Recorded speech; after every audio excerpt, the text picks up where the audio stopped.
What up, perps? Kid Copious, back in effect. Purple State Party, you know what we're doing here? Repping America, the center, and common sense, and keeping love in our hearts.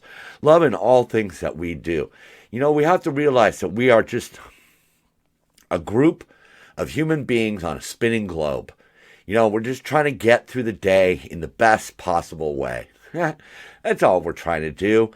You know, and when we look to our lawmakers to try to fix some of our problems, you know, I want them to keep some love in their heart, man. You know, love for America, love for Americans. You know, let's start basing our policies on that again. You know, I don't think there's anything wrong with the saying, make America great again. You know, you could argue that and say, oh, well, some of those people are racist, or some of those people, you know, or America was never great. Okay, whatever. The fact remains, we should and could be world leaders in everything. We have been.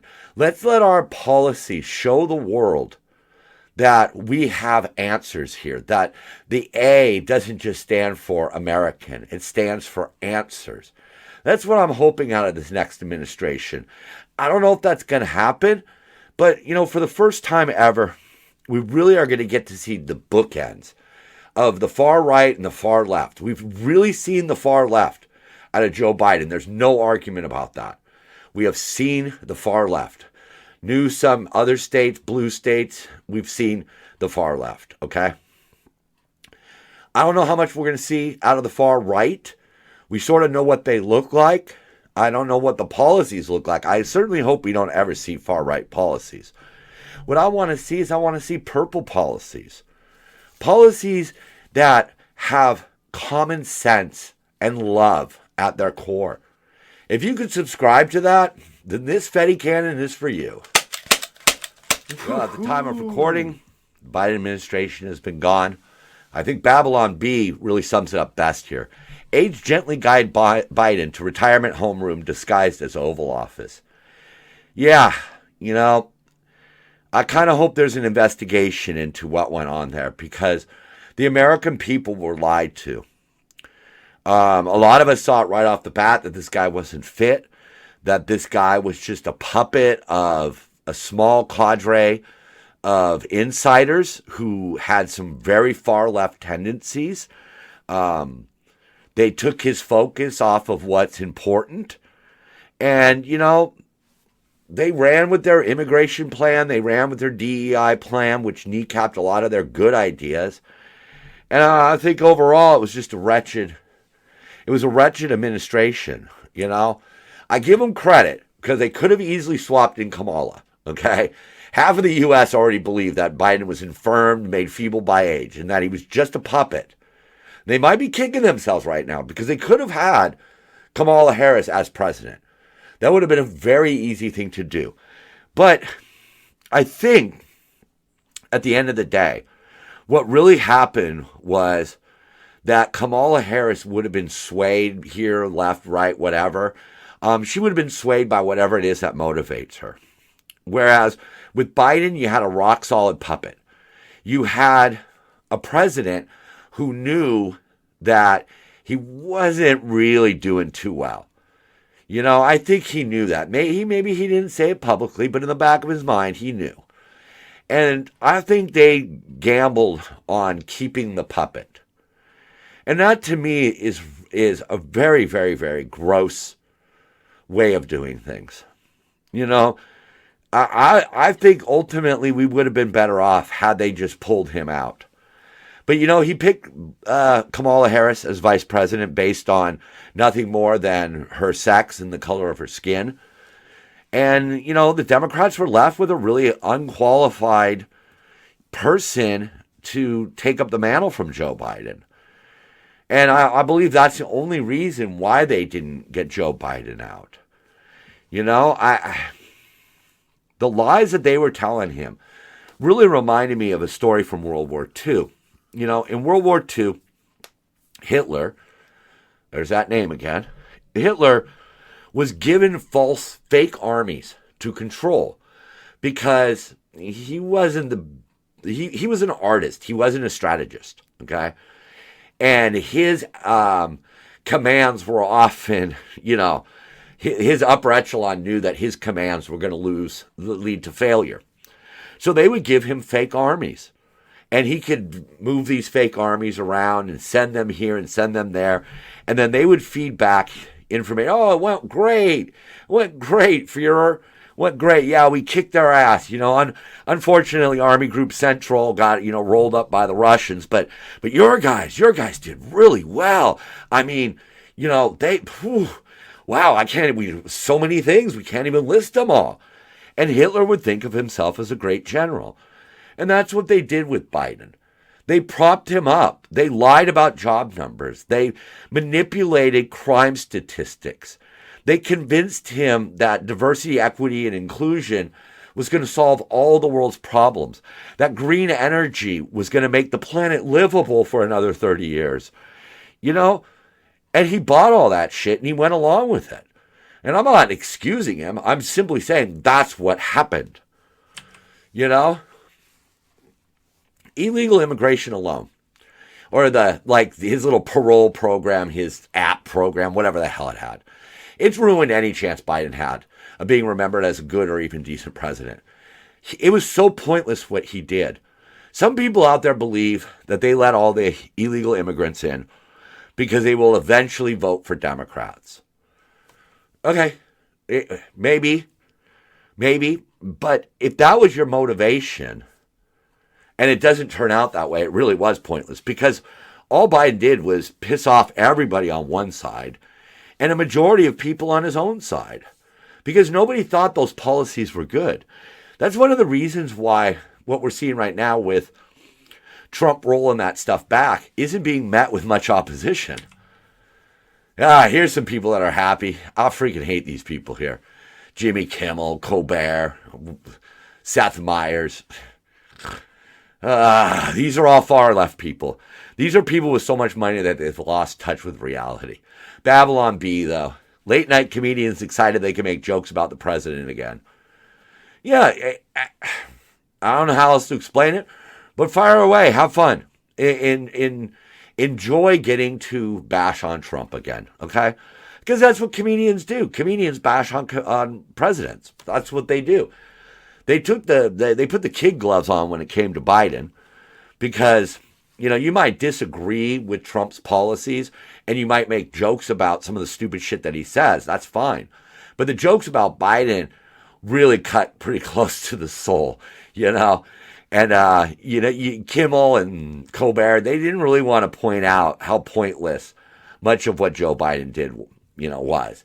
Every so often, they'd poke a little fun at him talking about whatever. Who was that guy? I don't remember the Joe Pop or whatever the fuck his name was. I don't remember. I'm purging it from my brain even as we speak. Babylon Bee hitting another one here. Kamala Harris excited to begin new career as obscure trivia answer. Yeah, I don't know what else to say about her. Just whatever. You know what? Let's just let her fade into the sunset. And another person getting some fallout from the end of the administration. Babylon Bee again. Sad Hunter Biden wondering why no one wants to buy his paintings anymore. Yeah. They were a corrupt family. You could say that about most politicians, I think. A majority of politicians have some corruption in them. But the Bidens were doing this for 5 decades, something like that. And, they got the media to cover for them. But then also they got to say, the fake media is not, they're not covering this or they're not covering that, or we don't like the way they're presenting this, or we don't like the fact that they allow people to discuss this on their platforms, when they themselves were the ones who were just lying. I hope we don't see any more of that.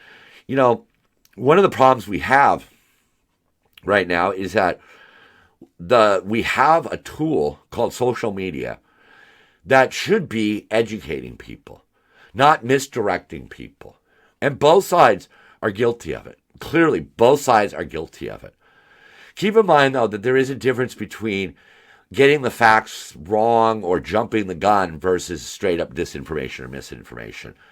What they did with the Hunter Biden laptop, that was a psyop, man. That's what that was, a straight up psyop. They knew it was real and they convinced Americans that it wasn't. Much like they tried to convince people that Hunter Biden was a legitimate artist and that people purchasing his paintings for hundreds of thousands of dollars weren't trying to gain favor with the president. Whatever. I'm going to be so happy when this administration is just completely gone from our memory. Take them all. I wonder, though, if Hunter Biden's ever going to show up on any of those, like, reality shows. He seems like the type that would. I don't know. We'll see. All right, so the legendary Bronco, political cartoonist here. 2017, Trump's looking at the big dung heap of the Obama presidency. I'm going to need a bigger shovel. 2025, an even bigger dung heap from the Biden presidency. I got a bigger shovel. He's there in a bulldozer. Every 4 years should not result in these wild swings from guardrail to guardrail. Our policies should be solid enough to withstand regime change. I think that's one of the problems that we have in this country is that we have political groups now that have agendas, and their agendas are becoming their priorities. And that's not the way. We're going to discuss that a little bit more in a bit here. But, so far, I can't really say that Trump's really come out the gate doing anything wrong. I think a lot of what he had to do was obvious. We'll take a look at that right now. I don't mind. Okay, so he wanted to rename Denali Mount McKinley. Okay, that's what it used to be. That sort of makes sense, in honor of the president who got us Alaska. Okay, whatever. It could have been Denali or Mount McKinley. I think the Gulf of America thing is a bit of a troll, but, I don't know. I know we have some issues south of the border. I think Mexico itself realizes that they have issues. But we don't need to be picking fights with them. I'll be honest with you. I would rather have a good relationship with Mexico and a bad relationship with Canada. There's a lot to that. There's a lot of common sense. There's a lot of what we need, what we get, what we take, blah, blah, blah, blah, blah. But, I believe that working with Mexico, treating Mexico with respect, will get us a lot further than these petty little squabbles, But if you want to troll them by calling the Gulf of Mexico, Gulf of America, good, whatever. Good luck with all that, because I don't know, I think Greenland has some merit. I don't know that we need to be so antagonistic about it, but something needs to be done because we can't allow China to get a foothold in Greenland. And what we're seeing in Greenland is that as the ice is melting, travel routes around Greenland, mining in Greenland, Greenland is becoming, I don't mean this to be disrespectful, but they are becoming more useful than they once were. That's just the plain simple facts of it. I don't know what is ultimately going to happen, but hopefully America could get some sort of foothold over there, so that we could start mining some of these rare earth minerals. We've kind of already lost to Africa. I don't think it's a good idea to lose Greenland. I think there's a lot of potential for growth in Greenland, but picking fights with the Danes, I disagree with that. I just do. Again, that's one of the things about common sense is that when you present a plan that has common sense, it's much harder to argue against it because there's not that wackadoodle little provision or whatever that insults the other person. Donald Trump is he wrote The Art of the Deal. And I'm pretty sure that step one is not insulting your opponent. I don't know. So the January 6th pardons, I think there was a lot A lot of that was valid. Some of it might have gone a bit too far. I think there are some people who deserved punishment for what they did. But, after the Floyd riots, I think there were a lot of people during the Floyd riots. I mean, these people in Seattle locked police in a police station and tried to burn it down. They set up autonomous zones where they were the law. Portland, LA, Minneapolis, Atlanta, a lot of places were burned. People who had nothing to do with what happened to George Floyd lost their livelihoods. Some people lost their lives. And I don't think that was taken very seriously by the administration, the incoming administration. I think a lot of the blue states that had these happen, such as Washington with what went on in Seattle, I don't think they punished, these rioters. In New York, they gave them fucking money.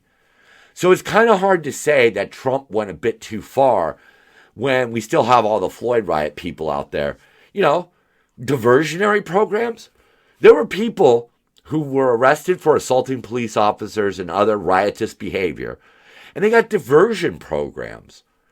How does that work? But make no mistake about it, that doesn't excuse the other side's crimes. Two wrongs don't make a right. But when it comes to the pardons, when you look at who Biden pardoned and who's Trump's pardoned so far, you gotta take it with a grain of salt and say, okay, well, fine, whatever. He just did a blanket pardon for anybody involved with January 6th. January 6th was not an overthrow of the government. It was not an attempt to stop the vote. It was not sedition. No serious attempt, any sort of coup, no serious coup is done by people without some form of weaponry. And that's one of the things that we didn't see there. We didn't see people marching with rifles. It was a reaction to a period in history where it's hard to find fault in the people who believe the election was not legit. Okay, it was the first time we ever used paper ballots. Some of the stuff didn't make sense. That Trump didn't win whatever. I don't want to get too much into that. But, some people were overcharged. Much like in the Floyd riot, some people were undercharged. And again, we don't need to swing all, from guardrail to guardrail here. But on one last note about January 6th, I do think there needs to be an investigation into why the police officer who shot and killed Ashley Babbitt wasn't more investigated. And we also need to look at how much lawfare was actually used, because that's something that I think is kind of a growing problem. If we are going to find creative ways to bend the law to punish people, we are heading down a road we don't want to be on. So, the trans issue. This is one that gets to me because, I talk about law, love, and common sense. And, underage therapy, underage surgery should require adult consent, okay? It's like an earring. It's like a tattoo. It's like coloring your hair. There's a lot of things out there that we shouldn't allow children to make decisions about. All right?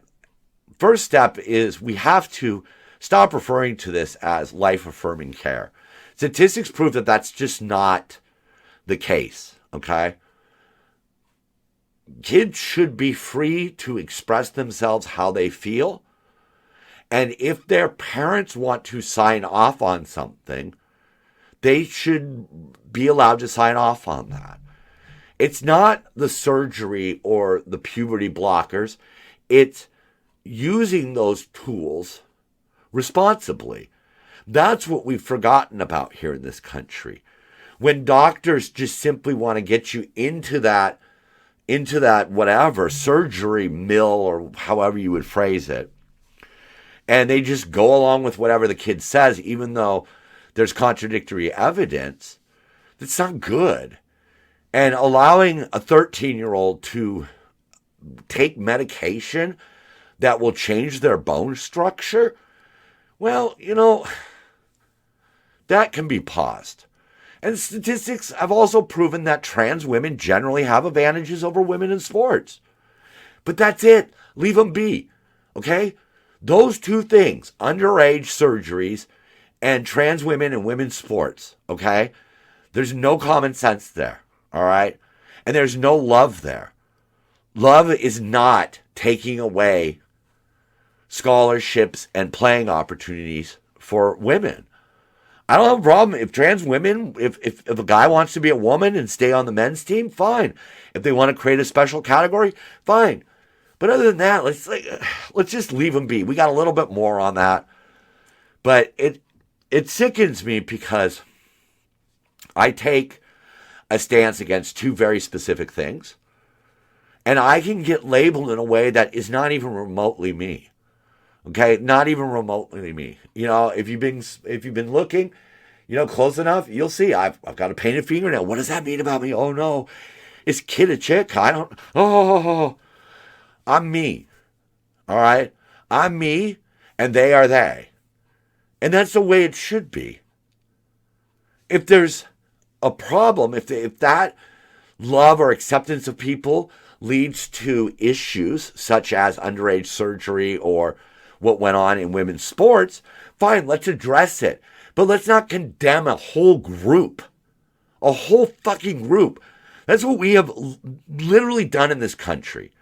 We have condemned an entire group, the trans community, to suffer because of what a few teachers may have said on Instagram or what an athlete may have done in a track and field event. All right? It's okay to not hang out with people in the trans community if that's not if you're not comfortable with that.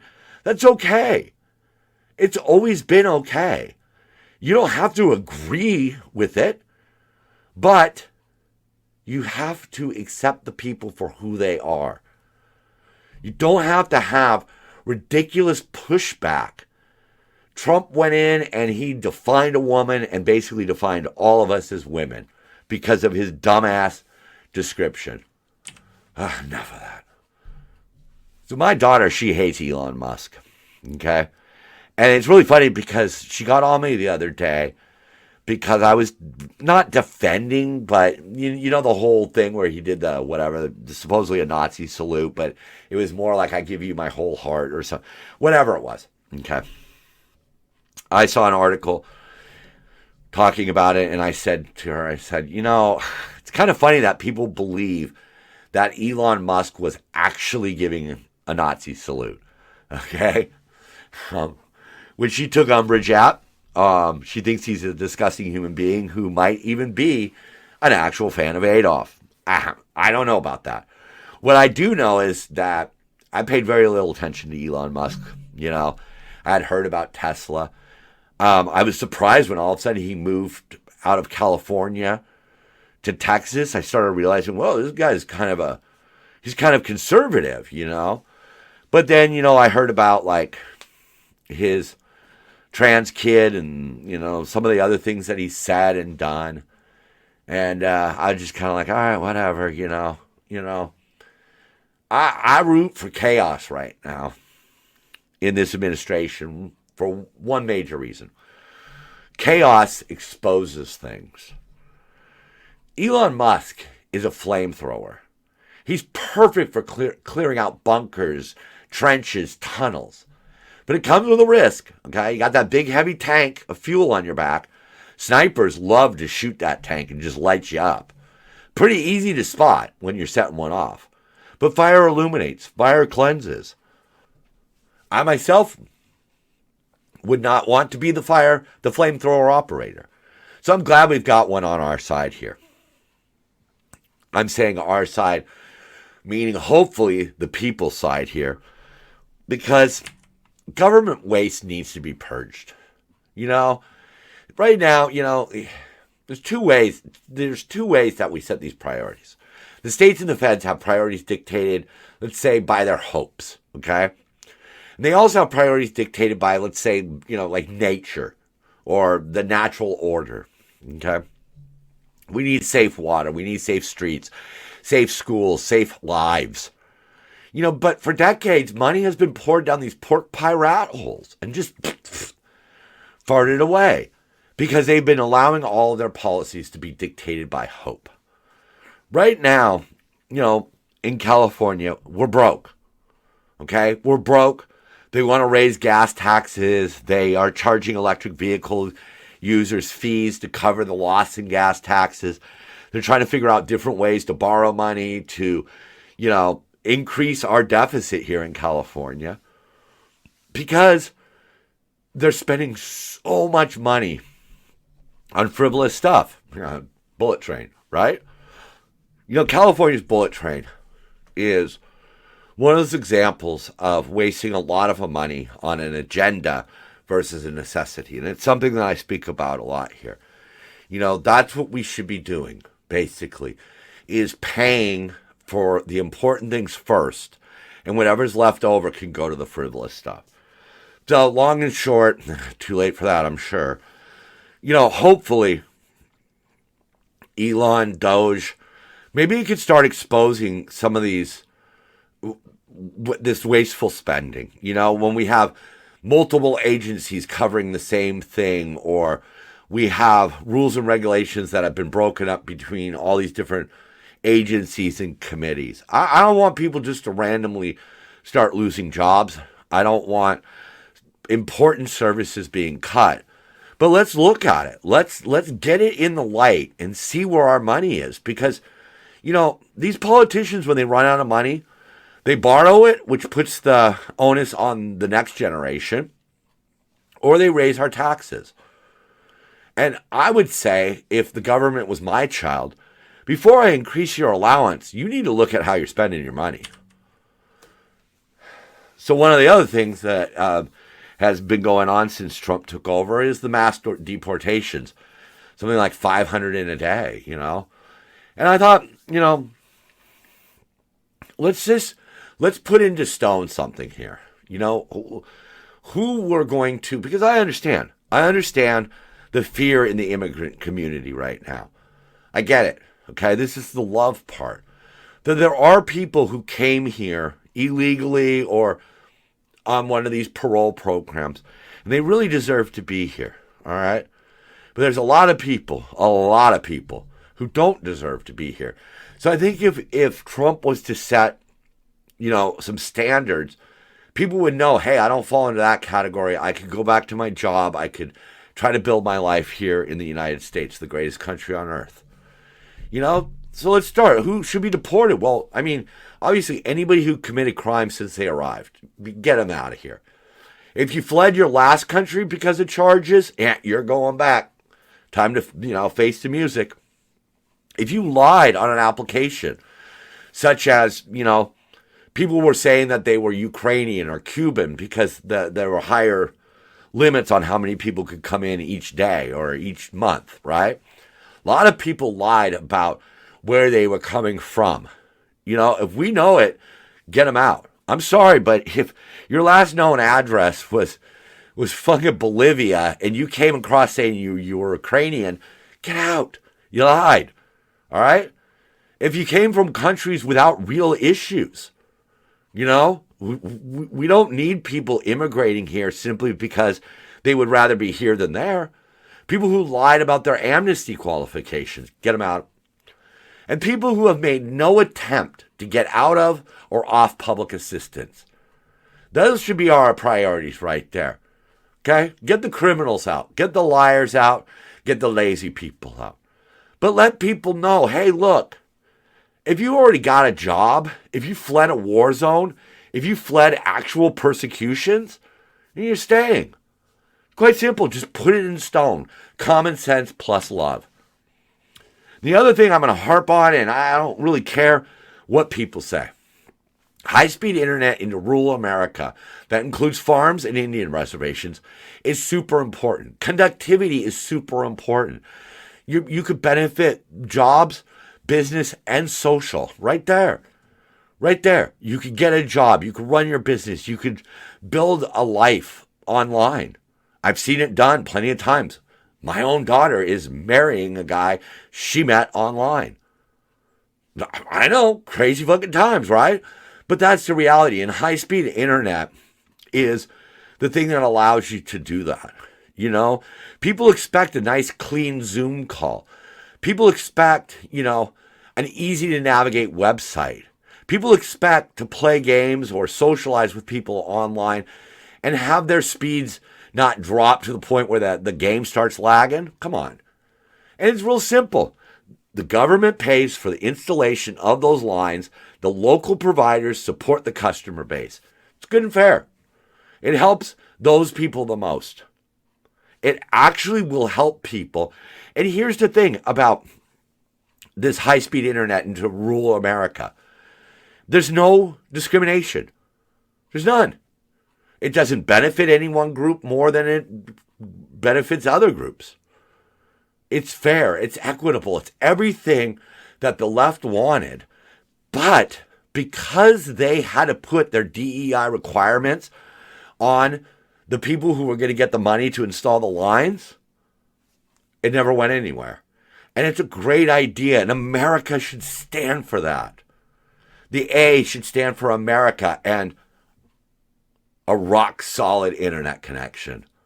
So, we were talking about Doge earlier. And here's a good example of, kind of why Doge or, Newsom says he has a Doge in California, but I don't think so. But anyhow, whatever.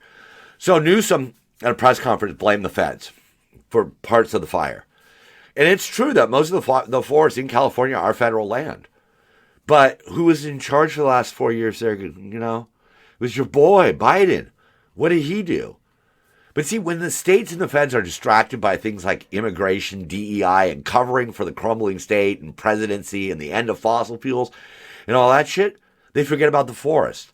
They forget about the important things. There's this saying, to see the trees despite the forest, or they fail to see the forest despite the trees, some dumb shit like that. But it is about those priorities. For too long, California has been about this social experiment, trying to make it so that everybody was sort of like a carbon cutout of the other one. And we all believe the same, and this is a sanctuary for this and a sanctuary for that, and blah, blah, blah, blah, blah. But along the way, they've forgotten about the important things. And along the way, the federal government has forgotten that they have a responsibility also. And there are simple solutions to this. California pays a shit ton of federal taxes. That's fine. Okay, great. Yay. Blue state pays more. But part of the problem is where the money that's set aside to clean the forest and things like that, where does that go? Because as we've learned here in California, they often raid the gas tax money to fund other projects. And that's part of the problem. That's one of the things that is pissing Trump off right now. Is that going to happen when we're given money to rebuild after the fires? Are we going to piss it away on a bullet train? Lauren Boebert tries to evict a guy from a ladies' room in Capitol. Oh, my goodness. Yeah. She attempted to get a guy kicked out, thought it was Sarah McBride, the first transgender member of Congress using the ladies' room. Walked in and said, hey, you shouldn't be here. And realized, oh, my bad. It's the wrong person. This is part of the reason why we have such a fractured fucking country right now. I support a lot of what Republicans are putting forth right now. A lot of it is correcting the far left behavior, so it's very easy to agree with. A lot of it's philosophical. But when people like Boebert or Nancy Mace just have to target a person because we disagree with the way you live your life, who the fuck cares? Who cares if the person's transgender? Doesn't matter. And what did Sarah McBride have to say about it? I'm not here to fight about bathrooms. I'm here to fight for Delawareans and to bring down the costs facing families. Like all members, I will follow the rules outlined by Speaker Johnson, even if I disagree with them. See? No hysteria. Nah, no hysteria. So who's the better human? I guess Sarah McBride, which is not hard because, oh boy, Brobert, wow, Mace, oh my goodness. Like the Hawk Tua girl, man. It's just, pretty on the outside, ugly on the inside. And that's the hard part about trying to support Donald Trump or support conservative ideas. I have to contend with fucking people like Brobert. It's not cool. I mean, if somebody's... you know what? Let's not even get off on a tangent. Let's just move on. Babylon B here. Study finds that 85% of AI servers are just being used by men generating images of themselves as Roman soldiers. Yeah, a lot of men out there only imagine themselves to be men. I'm telling you that right now. I know this. I work in an industry that is, a bit of a gritty job. Around gritty jobs, I see how real men act. I'm proud to say that I'm one of them. I heard a story this week. Armstrong and Getty, 790, here in L.A. The usual rate used to be about 1 out of 10 men hadn't had sex in a year. That now sits at 1 in 3. What's going on? Well, there's a lot of different factors, but one of the factors that I think has happened is, at a point here, opening a door for a lady became toxic masculinity. And that's the issue that I have with a lot of progressive policies, progressive thinkers. They progress to correct a problem, but then they just keep going. There are a lot of things wrong with, toxic masculinity. There's a lot of things wrong. The domination, the control, some of that stuff, right?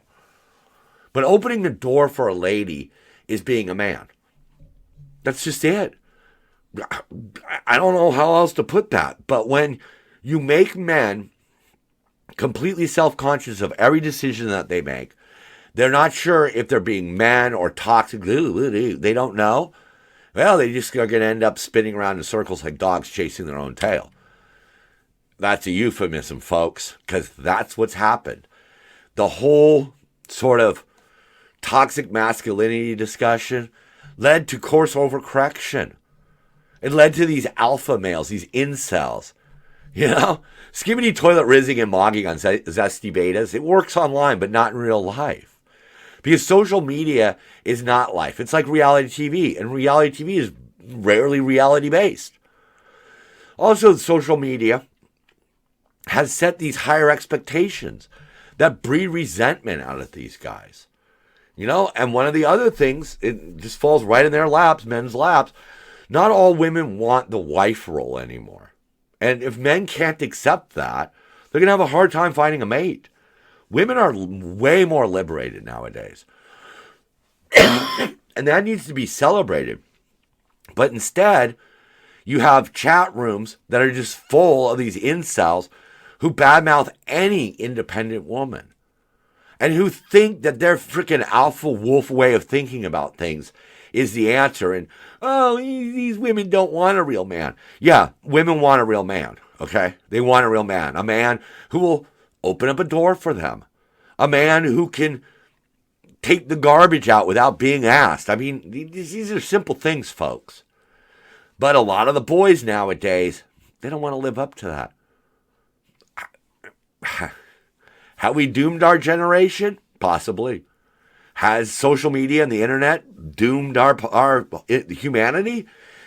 Well, let's just say it's not a bad first step. All right, now for the Sigma Riz set. All right, I'm an expert, I think. Online, treat women as equals, okay? Don't treat them like goddamn unicorns, all right? Just play. If you meet them on a game, just play along with them. Just play. But you know what else you got to do? You really want to impress a lady? Treat men as equals online. Save your torching for those who pipe up. I used to play a lot of online poker. And my friends would come over and they'd watch me play because they loved how I would torch people on the online chat, right? But I had a really strict rule. They'd say, come on, say something. Come on, Love Fist, say something, right? That was my screen name, Love Fist. Come on. And I'd be like, no, I'm not going to start any of these. I'm not starting any of these battles. But as soon as some little beta popped up and made some stupid ass comment, I fucking shredded them. That's what women want. That's what they want to see. They want to see sigmas, not alphas. Alphas are all about primping and posturing and all of that. The sigmas are the ones who just quietly go about it, man. Put in the work, get the work done. And when you get a chance to meet a woman in real life, my best advice, take them to like an arboretum or a botanical garden. So we could just be us. We could talk. Yeah. And when the relationship starts to grow, realize that you both need to change a bit. If the goal is a lifetime, then 1 minute, 1 hour, 1 day, etc. doesn't mean much. Marriage is not perfection. Marriage is finding joy in boredom. That's the truth of the matter. Being happy to see that person on that with your little routine that you have developed in life, you know? Because flying solo, it works fine in your 20s and 30s. But you need a partner to make life livable. You really, really do. One last thing. Not every Democrat is far left. And not every Republican or MAGA person is far right. We're mostly a bunch of mids. And that's what we need to start realizing. That most of us are freaking purple. But because of one policy, we have to vote a certain way. Because of one personality, we have to vote a certain way. And that's really, really sad. That there is an answer sitting right there in the form of purple state. And nobody wants to do it. Nobody pulls that trigger. Really just don't understand it.